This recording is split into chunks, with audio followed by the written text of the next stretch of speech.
Olá, meus queridos, um grande prazer mais uma vez estar aqui com vocês no nosso canal Pensamento Vivo. Quero mais uma vez agradecer a vocês o apoio que vocês têm dado aqui ao canal, a causa, o objetivo do canal, que é trazer alertas, reflexões, a fazer algumas análises críticas sobre determinados assuntos, e eu agradeço aí a compreensão e o apoio de todos vocês, principalmente o carinho.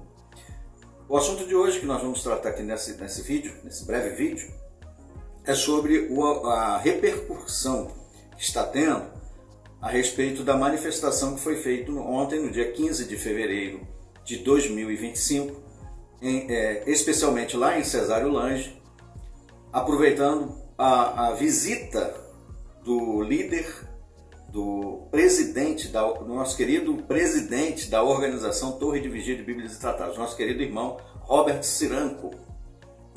Muitos ainda não sabem, talvez desconheçam, que o Robert Cyranko é o presidente da Corporação Sociedade Torre de Vigia de Bíblias e Tratados da Pensilvânia.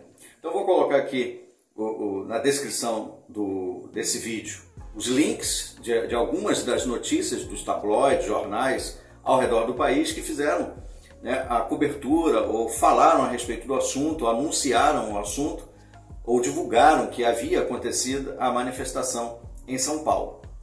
Então, vou destacar aqui algumas delas, como, por exemplo, a revista Oeste fez a sua notificação, também o tabloide, o Metrópolis, falou sobre o protesto e manifestação, aproveitando a visita do presidente da Organização Mundial da Torre de Vigia, da Sociedade Torre de Vigia, o Robert Cyranko, que foi uma manifestação contra normas da religião. Esse detalhe foi muito importante, por quê? Porque a manifestação, o objetivo dela não foi contra os irmãos Testemunhas de Jeová. Não foi contra os irmãos das Testemunhas de Jeová, entendeu? Assim como você não vai fazer um protesto contra um soldado ou contra soldados, mas você vai falar a respeito da guerra e da matança. Não contra as pessoas que muitas vezes estão ali, mas sim contra a causa, o objetivo que está sendo feito, que é algo, digamos, abstrato. Nós estamos falando aqui de normas, de conceitos, de leis, e não de pessoas, necessariamente falando. Por que aproveitaram a visita do líder mundial? Porque ele é o cabeça principal da corporação, não do corpo governante, ele não faz parte do corpo governante, mas ele é o presidente da parte que cuida das ações da empresa, a empresa religiosa, a Corporação Sociedade Torre de Vigia de Bíblias e Tratados. Talvez vendo, presenciando e ouvindo, sobre o que está sendo falado por muitos e aproveitando também muitos outros casos que estão acontecendo ao redor do mundo, como já está em andamento e finalizando a própria apelação da Sociedade Torre de Vigia. Ela mesma está apelando lá na Noruega, por exemplo, um país escandinavo lá da Europa. Ela está apelando, alegando que estão violando os seus direitos de liberdade religiosa. E levou ao tribunal a Noruega, dizendo que é inconstitucional eles tirarem o seu registro de religião, porque eles tratam os ex-membros da forma como eles tratam, que é nem sequer dizendo um oi para um ex-membro, e o que inclui membros da família que não moram na mesma casa. Com respeito aos que moram na mesma casa, existem muitas limitações de contato, são restritos os contatos. Talvez você que não conheça como funciona a organização Torre de Vigia, aqui nos vídeos eu explico um monte de detalhes a respeito disso, porque eu fui membro por quase 30 anos. E aí trago aqui as publicações que mostram qual é a normativa da organização sobre como deve ser tratado um ex-membro. Se não for membro da família, piorou, nem sequer oi deve ser dito para ele na rua, em qualquer lugar. Se for membro da família que não mora na mesma casa, corta o contato total, a menos que seja extremamente necessário. Se mora na mesma casa, tem restrições. Se o filho é maior, se o filho é menor, se é o marido, esposa. Tem um monte de regras e um monte de detalhes.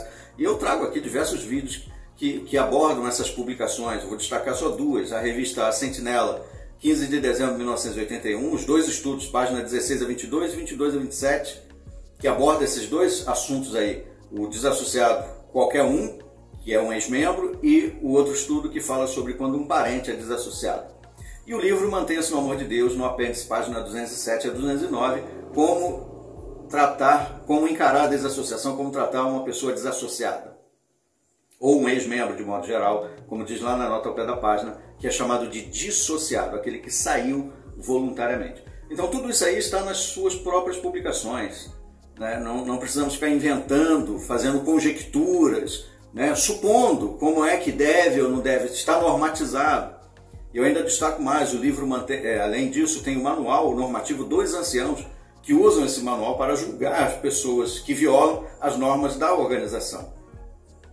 Vou destacar um que eu já tenho de memória aqui, que é o capítulo 10, parágrafo 6 do livro Pastoreiem o Rebanho de Deus, que é o chamado KS, a sigla KS 10, KS 2010, que é o Manual dos Anciãos de 2010. É a penúltima versão do manual. A outra é chamada de SFL, Pastoreiem o Rebanho de Deus também, mas traz normas sobre isso no capítulo 12, que trata de assuntos judicativos. No capítulo 8, parágrafo 23, por exemplo, diz quando um filho maior de idade de um ancião, servo ministerial ou um pioneiro, alguém que tem cargo de responsabilidade na congregação, tem um filho maior de idade que saiu da organização ou foi expulso, saiu porque quis, se o pai permite que ele continue morando na casa, como ele vai ser julgado.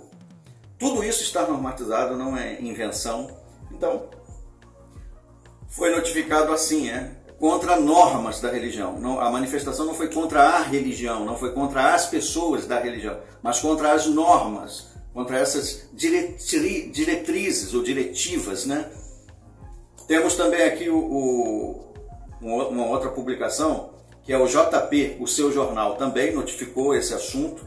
Teve também SS Notícias, teve também os Aliados Brasil Notícias, que notificou a respeito disso. O jornal Dia a Dia também trouxe a matéria falando a respeito da manifestação. Acre em Foco também abordou o assunto. O jornal Leia São Bernardo também tratou do assunto. A Folha de São Paulo, trazendo lá detalhes da colunista da UOL, também abordou o assunto, dentre muitos outros que eu ainda não fui atrás, mas assim, numa leve pesquisa pela internet, a gente encontra esses meios de comunicação, os veículos, a mídia, né? Veículos midiáticos, que estão fazendo uma grande abordagem a respeito desse assunto. E é importante, né, que o assunto seja abordado de uma forma tempestiva, bem visível, que tenha uma grande visibilidade. Esse é o objetivo, que seja gritado nos quatro cantos da terra, porque muitas vezes as pessoas não conhecem, tudo que elas veem é a beleza, são prédios bonitos, pessoas bem vestidas e educadas. Né?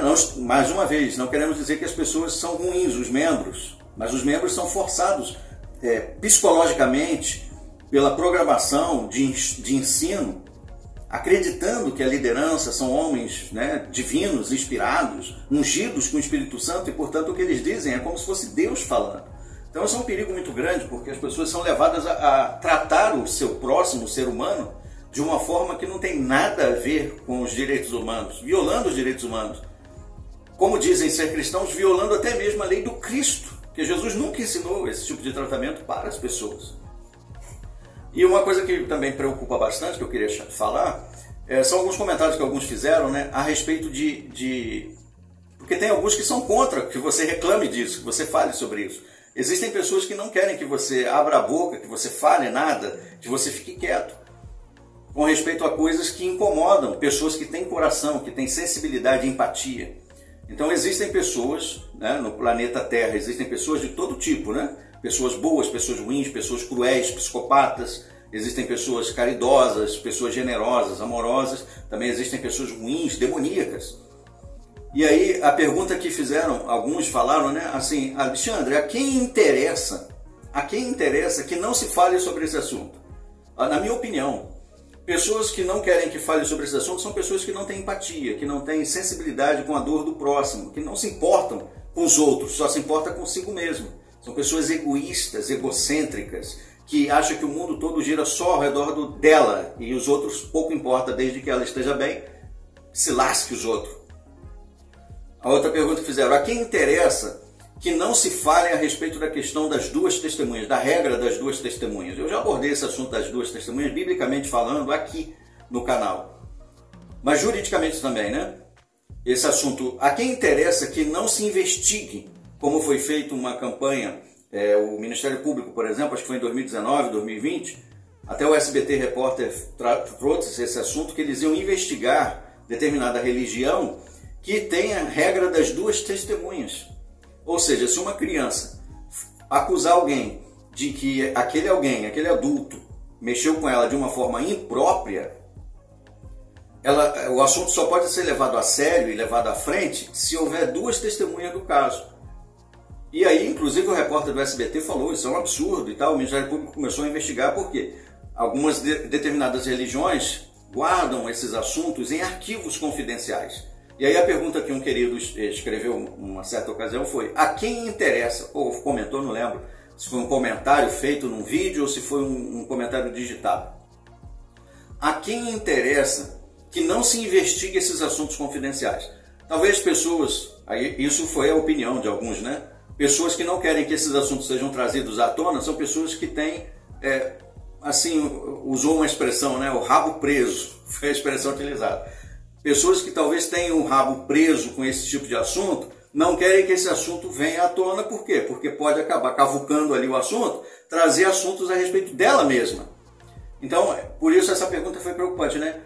E é importante você ficar sempre atento. A quem interessa? Por que alguns talvez façam muito esforço de que esses assuntos não sejam falados, não sejam tratados? Será que é porque essas pessoas têm culpa no cartório sobre esses tipos de assunto? É um caso a se pensar, né? Então, os meios noticiosos falaram a respeito disso, estão tratando a respeito dessa manifestação. Para quem ainda não sabe, o Robert Siranco é o presidente da Sociedade Torre de Vigia, a gente já colocou aí.